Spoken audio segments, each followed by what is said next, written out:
मैं नाम जापक हूँ। ध्यान में आँखें मूंदे तो उसी ध्यान में कोई दसों तरह के वाद्य सुनाई दिए। कई वाद्यों का नाम भी नहीं पता। मेरी आँखें ऊपर की ओर जीभ तालू पर चिपक गई।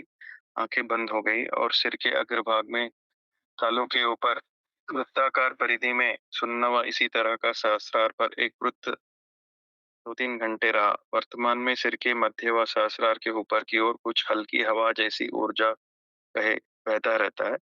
अब 24 घंटे एक आवाज रात के सन्नाटे जैसी चलती रहती है। यह स्थिति है। मैंने श्वास प्रश्वास में नाम पर ही ध्यान लगाया। क्या मुझे नाद पर ध्यान लगाना चाहिए? कृपया मार्ग बताएं। ये जो अवस्था आप बता रहे हो ना, ये शक्ति के गलत मार्ग पे चलने की अवस्था है।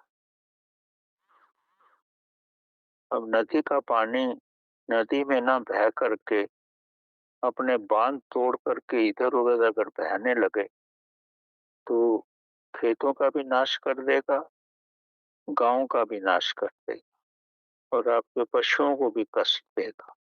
ये गलत मार्ग में शक्ति की परवाह की दशा है।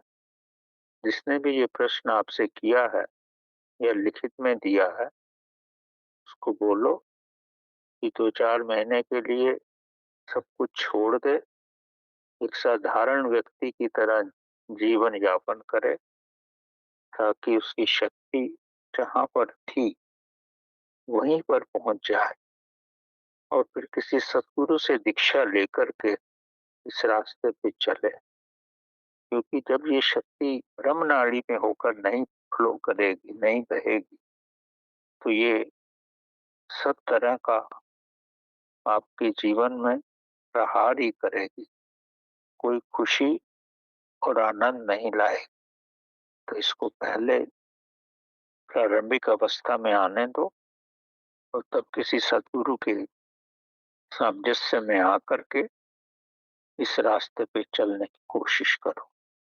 नहीं आते तो प्रभु की भक्ति करो, प्रभु से प्रेम करो। कोई साधना का मार्ग की आवश्यक नहीं। प्रेम में तो कोई कठिनाई नहीं है, भक्ति में तो कोई कठिनाई नहीं है। अगर आपके हृदय में भक्ति और प्रेम है तो वही सबसे सुलभ मार्ग है। उससे भी उसी रास्ते पे पहुंच जाओ। साधना पे चलने का मतलब ये नहीं है कि आपको परिश्रम करना। ये कोई डिग्री लेने की बात नहीं है कि आपको 4 साल में डिग्री लेनी। साधना का मार्ग तो ऐसा है, अपने अंदर शांत बैठो और अपनी एनर्जी को स्वयं ही बहने दो ऊपर तक। वो स्वयं ही शून्य तक बह जाए।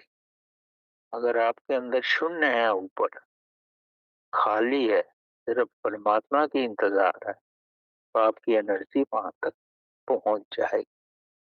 अगर इसको जबरदस्ती खींच के ले जाओगे तो आपने शून्य तो वैसे ही खत्म कर दिया। तो अपने शरीर का भी को भी कष्ट दे रहे हो, अपने स्वास्थ्य को भी कष्ट दे रहे हो और अपने मन को भी कष्ट दे रहे हो। कोई लाभ नहीं।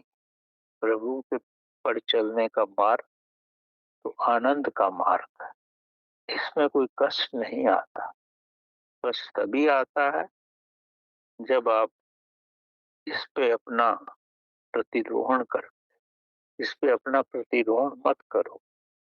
तो सरल मार्ग, जैसे बेटा माँ को प्यार करता है तो कोई प्रतिरोहण तो नहीं करता। वो माँ के पास जाके रोता है, माँ दूध देती। माँ को चोट तो नहीं पहुंचाता कि मेरे को दूध दो। तो समझने की कोशिश करो, वो गलत रास्ते पे चल ही रहे।